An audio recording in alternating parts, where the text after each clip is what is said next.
Let's talk about the ACL tear. For any athlete, hearing those words it's one of the most dreaded diagnoses you can get. And for decades, the next step has felt like a foregone conclusion, right?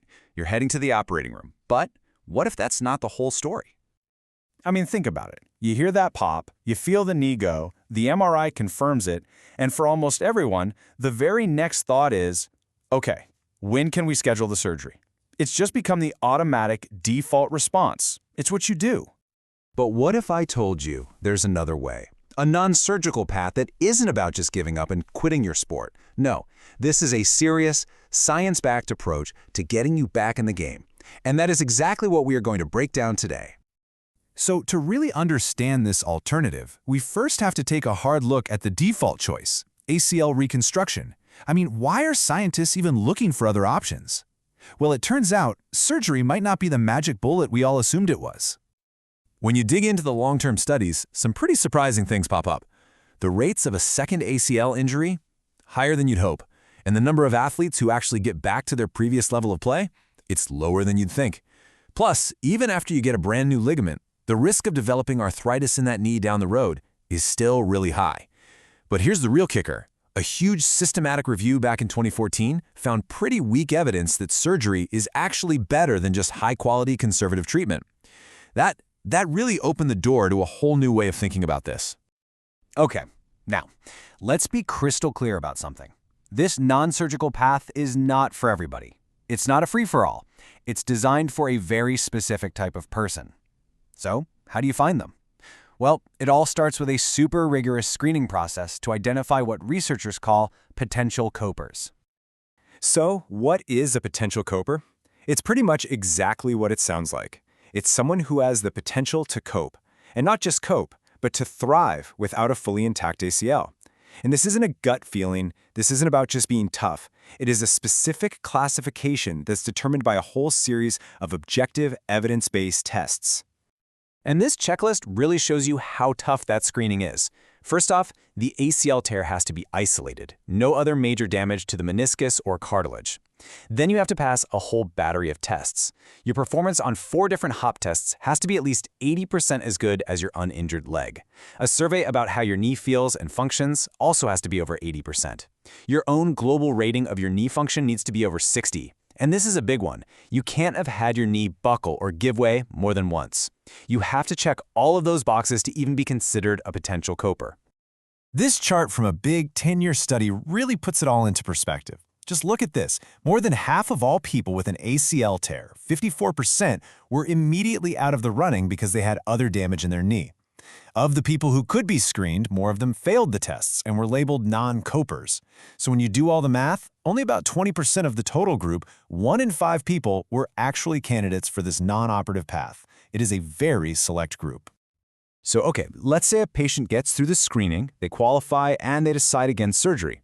Even then, their journey isn't just one single track. There's actually a fork in the road, and the path they take depends entirely on their goals.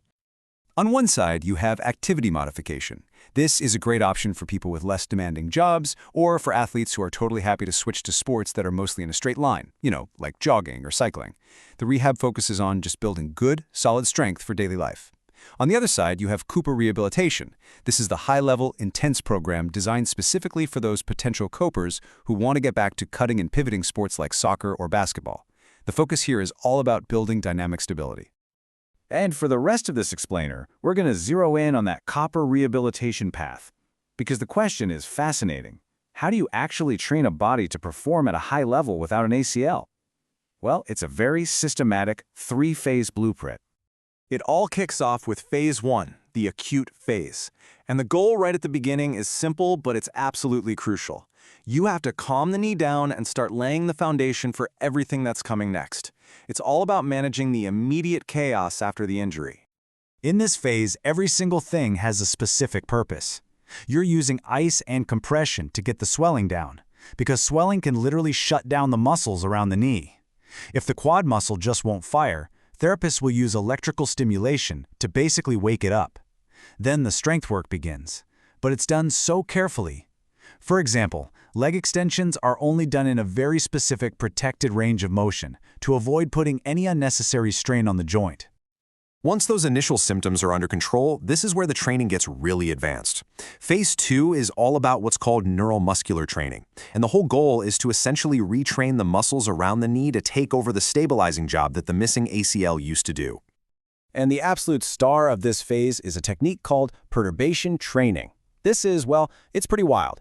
It's a method where you put an athlete on a really unstable surface, and then a physical therapist gives them unexpected pushes and pulls. The whole point is to train the body's reflexes to stabilize that knee instantly, without even thinking about it.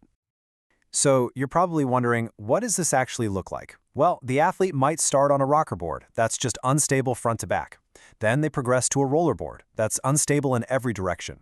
The therapist pushes force the athlete's muscles to react in a split second. And the goal isn't just to tense up all the muscles at once. It's to develop these highly specific, super rapid firing patterns that create stability. And it's not just a cool idea. The data shows it works. It's been proven to significantly reduce those episodes of the knee giving way. So after mastering that dynamic stability, the athlete finally enters the last phase, return to sport. And this is the big transition. This is where the controlled environment of the clinic gives way to the beautiful chaos of the actual playing field. At this stage, the athlete will usually wear a functional brace, just for that extra layer of stability and confidence. The agility work gets way more intense, progressing from just running in straight lines to full-speed, multi-directional movements. And then you start integrating sport-specific tasks. A basketball player is doing these drills while dribbling a ball. A soccer player has a ball at their feet. And it's all done with really careful load management, gradually turning up the intensity to make sure the knee can handle the demands of the sport without getting re-injured. Okay, so the rehab is done. The athlete feels amazing. They feel ready. But how do you know? How do you really know it's safe to go back? Well, the final step isn't based on a feeling. It's yet another objective, data-driven decision. This final checklist is basically the gatekeeper. Their strength and their hop test scores now have to be over 90% symmetrical with the uninjured leg. That's a big jump up from the 80% needed to start the program. Their movement quality is analyzed to make sure they're not developing any dangerous habits or compensations. And finally, and this is so important, they're screened for psychological readiness. Because being physically strong is only half the battle. You have to trust your knee again. Only when all 4 of these boxes are checked do they get the final green light. And all of this brings us right back to our big question from the beginning.